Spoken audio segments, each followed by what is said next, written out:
Hello friends, this is Adam with Movie Guy 365, and today I'm going to review the Best Buy exclusive 4K Steelbook of Pixar's WALL-E.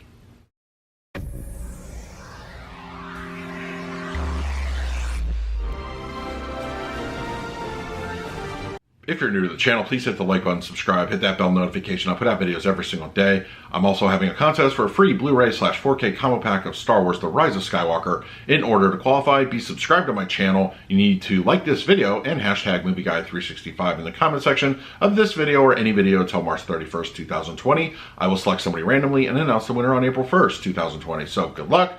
All right, WALL-E is here. The exclusive Best Buy Steelbook of this film is available now. I'm a big fan of the movie. I really just is one of my favorite Pixar, so I'm very anxious to get this one on 4K format.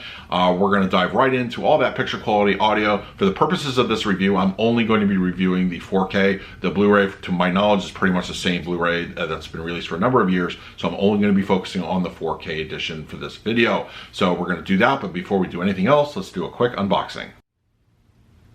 All right, we have the WALL-E Steelbook, and I think it's gorgeous. Honestly, I really like it. It's a very nice artwork, in my opinion. So there we have the front cover, and of course the back, only natural, and the spine.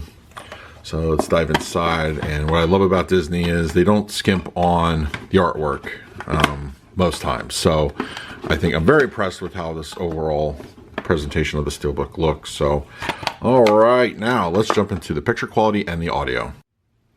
Per the usual, as far as 4K presentations go, Disney has given us a 4K HDR presentation here. There's going to be no Dolby Vision. That will be relegated to the digital version or the streaming copy that included with the disc. So we get HDR10, and I think for the most part, it's a very beautiful looking upgrade over the standard Blu-ray.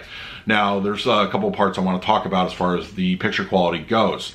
Now, when we get I feel like, a lot of times animated films don't get a significant enough bump up in quality. They're harder to distinguish from live action. So where a live action Blu-ray may look significantly better on a 4K edition, not the same can always be said for what we get here on the animation side. I would say that I always enjoyed the Blu-ray presentation. I always thought it was nice and colorful, and I never really had any problems with that. So I'm going to talk about some of the really good aspects here of WALL-E.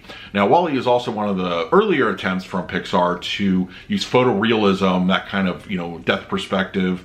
They really wanted to make this look real. And I think for the most part, they achieved that. And what I feel the 4K HDR does is it further enhances that. So when we look at the beginning of the movie, the first half hour or so, when it's taking place on an Earth that's been abandoned by because of garbage and pollution, appropriately those levels are a little bit murky, and I think that's more filmmaker intent than what the HDR was able to bump up in that resolution.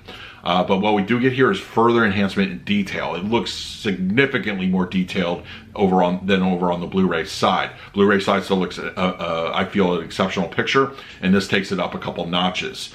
Just little things like that, I think, are the really beneficiaries of this movie. Black levels also are really nicely detailed. Now, going into the second half of the movie, when we talk about like outer space and on board the Axiom, that's really when just the overall pop of HDR, I think, distinguishes itself more appropriately over the Blu-ray side. Colors pop natural, but they're more vibrant.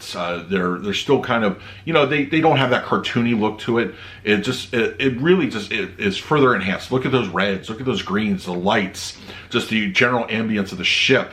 Everything just looks fantastic here. I think it's really just a significant bump in that regard. Detail, black levels, color levels, all that is further enhanced here on the picture side of things utilizing HDR.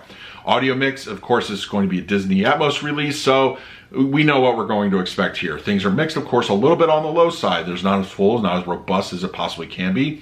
Crank up the volume a couple notches, and while you still get a very overall immersive Atmos track with discrete channels doing what they need to do, there's things happening in every kind of speaker, everything from your centers to your heights. You're just not going to get that robust punch in the gut that a lot of audio tracks are capable of doing using the Atmos setting. I don't know why Disney does this. It's just one of their things. It's unfortunate because there's a lot of movies, and I feel this one included, that could benefit from a little bit of extra oomph. So let me talk about the discrete channels and what we can expect. Center channel dialogue is perfect. Comes through nice and clean, easy to understand. Your fronts carrying the heavy burden of the load. They definitely have, they do what they need to do. It's easy to, ascertain the action coming through them, and it's no problems. No, any kind of distortion or anything like that. Your mid levels are appropriate. There's a bit of ambience, and there are also transitions from front to back are pretty seamless. And the rear is just a lot going on as far as ambience goes. It's not an ambient heavy type of movie, but there are some pretty much action going on no matter what. Every scene has something, whether it's a little blip, it's some chatter, it's some kind of like motion. The look at that space scene with Eve and Wally. They're definitely getting a bit of a workout in that regard, and they do a fine job in that regard. And your heights are fine. They accent what's going on, above you, but they're not overly prominent, but they have a lot to do, and I feel it's more subtle than anything, and it sounds good. So overall presentation of audio I feel is good, just not as great, utilizing the low levels of the Atmos mix that Disney does on their releases. So let's go with picture quality, overall scores.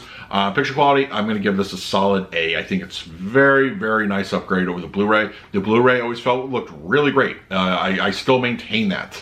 But I think if you are a 4K, fan, and you really want to see the best this movie can offer, this is what 4K and HDR can really do for you. As far as the audio mix goes, let's say B+. It's strong. It definitely is very active. The Atmos mix is a lot, pulls you into the soundstage, but overall lack of strength, I have to dock out a few points for that, but it's still very good as far as immersive feel to the movie goes. Now, should you upgrade over the Blu-ray? That's really going to be up to you. I personally am a 4K fan, and I think it offers a lot more over the Blu-ray to warrant the purchase, but everybody's different. But those are my thoughts. Let me know in the comments below if you plan to do the same. In the meantime, please like, subscribe, hit that bell notification. I'll put out videos every single day. So until next time, this is Adam with Movie Guide 365. I will see you at the movies.